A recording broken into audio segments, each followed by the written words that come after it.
Hello, it's Cher. Thanks for popping by. Look, I just thought I'd do a very quick show and tell.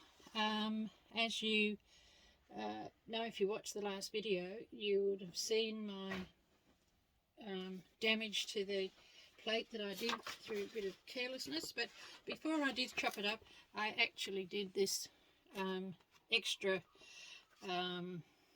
stencil on the top of this one that had all the grain from underneath the base of the gel plate. So I thought, while it's there, I'll just do it. And of course the registration was a bit off, but it was just rather than waste it. So what I did was I actually chopped up the plate, and this was the recipe that I doubled up on everything to make the big plate. And the recipe's at the bottom of the video with the Queensland artist who posted it, and this was the recipe. But when I did this, cut it into strips and reconstituted it, what I did was I added to each half almost a cup of, because I did it in two separate bags. I've only got a little microwave down in the studio here, so I couldn't get a big bowl in, so I had to do it in two lots. So I cut it in half. I added almost a cup of water, and I zapped it for 2 minutes, gave it a stir, zapped it for another on high, zapped it for another minute, gave it for a stir, and put it in another bowl. Then I did the second one, I did the same and added the extra almost cup of water to the and so the last section I was pouring, I thought, crikey, I better sieve it, because to get some of the surplus paint out. And I hadn't realised how much paint was actually left on the plate when I started to chop it up. But all that is, and I've just put it on a wear board from the studio because I'm running out of storage things. But it was interesting that as I say, how much paint was left. And I thought, oh gee, that's going to be a mess, and that's going to be pretty rough. But you know, that extra bit of water in there and zapping it in the microwave had actually dissolved all that gelatin that was in there, and I think that was the reason for the rough surface on the first one. And so this one feels so much better.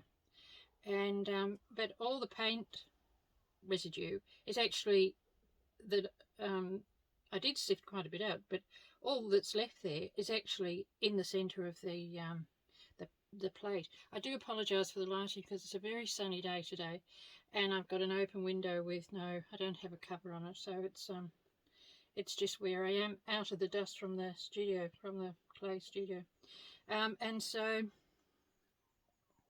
it's a lovely soft surface. It's gorgeous. So I'm hoping that's going to work well. And I'll just pop that on top and just show you the tray. Now, I did see someone who'd actually bought a tray, and let me just get this because this is what I bought, and this was on there, and she bought a different brand, and their logo, the manufacturer's logo, was in the centre of the tray. And so she only does smaller prints, so it wasn't much of an issue for her. But if you want to do the big prints, just be cautious before you go and buy one that it hasn't got an embossed surface from the manufacturer. So, but the other thing was, and I hope you can possibly see that, I did scrape the top, and I scraped an enormous amount of bubbles. I just left that on there just to show you. It's amazing that you just get a sheet of paper and just gently, and I emphasize the word because it's not one I use often in my vocabulary, I have to say, and you just gently pull it across the surface and just tip it up to there, and you get quite a bit, and I've actually got quite a few. So I'm very pleased with my reconstituted plate. I think that's great. But because I'm slightly obsessive, let me just find a spot for that somewhere. Hope it doesn't fall off. I did go ahead and I actually made another one, and that's just where the plastic pieces have been there.